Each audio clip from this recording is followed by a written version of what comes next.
Agora, nós falamos sobre tabelinha, e se por acaso você não tiver tabelinha, se por acaso você não souber uma raiz quadrada, se por acaso você não souber a raiz cúbica, e ainda, se for uma raiz de um índice diferente do quadrado ou do cubo, e você não tiver tabela, você não tem calculadora, o que você vai fazer? Vai entrar em desespero? Não, calma aí que eu vou te ensinar como resolver isso. Quando a gente utiliza a decomposição de um número em fatores primos, lá vem aqueles números primos, hein? Você se lembra quais são? Olha só, os primos, vou escrever aqui, ó, primos. É o número 2, é o número 3, é o número 5, é o número 7, é o número 11, é o número 13, tá? Não precisa mais que isso.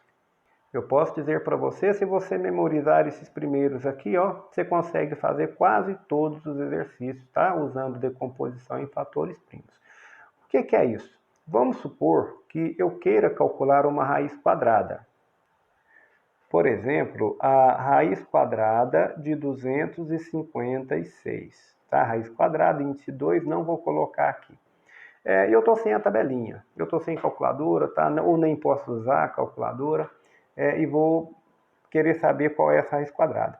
A decomposição de um número é você fazer a divisão desse número sucessivas vezes pelos números primos, testando um de cada vez, tá ok? Até chegar no 1, até não ser mais possível dividir.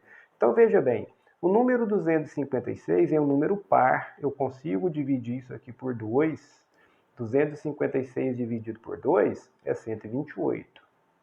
E posso dividir por 2 de novo, então divido por 2, aqui vai dar 64. Vou dividir por 2, vai aparecer o 32 aqui. Vou dividir por 2, vai aparecer o 16, que dividido por 2 é 8, que dividido por 2 é 4, que dividido por 2 é 2, e dividido por 2 é 1. Chegou no 1, acabou a divisão, tá? Agora, o que você vai fazer? Observe quantas vezes o fator 2 apareceu. Ele apareceu 1, 2, 3, 4, 5, 6, 7, 8. Beleza, apareceu uma quantidade par de vezes, não foi? Que ótimo. Eu consigo dividir isso aqui em dois grupos iguais. Olha só. Dois grupos de 4 fatores.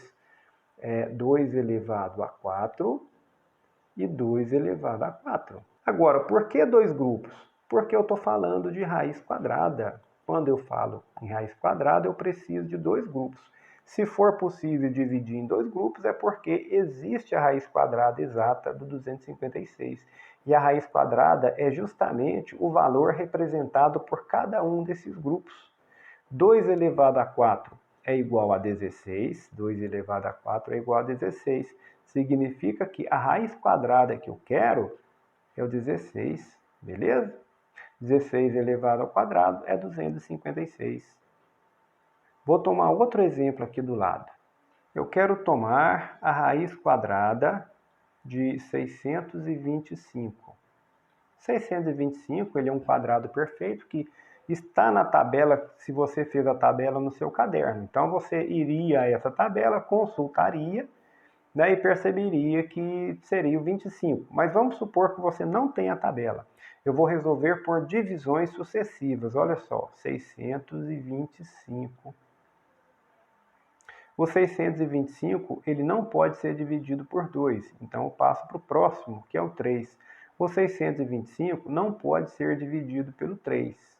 E o 625 ele pode ser dividido pelo 5. Então eu vou dividir pelo 5. 625 dividido por 5 é 125. Que dividido por 5 é 25. Que dividido por 5 é 5. E dividido por 5 é 1. Não posso dividir mais. No entanto, como eu estou querendo a raiz quadrada, o índice é 2, eu devo dividir isso aqui em dois grupos iguais. E é possível, veja só. No primeiro grupo eu tenho 5 elevado ao quadrado, que é igual a 25. No segundo grupo eu tenho 5 elevado ao quadrado, que também é 25, óbvio, né? Então a raiz quadrada de 625 é 25. Você pode observar que 25 elevado ao quadrado é igual a 625. Vou fazer um outro exemplo agora com uma raiz cúbica. Raiz cúbica de 64. Também por decomposição. 64, veja bem, ele pode ser dividido por 2, que dá 32.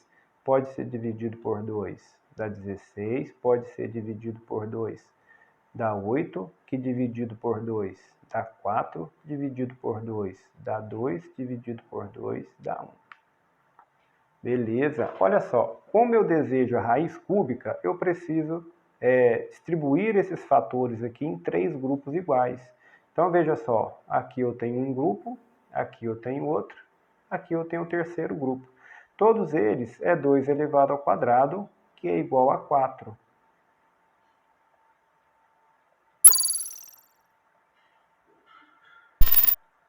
Significa que a raiz cúbica de 64 é igual a 4.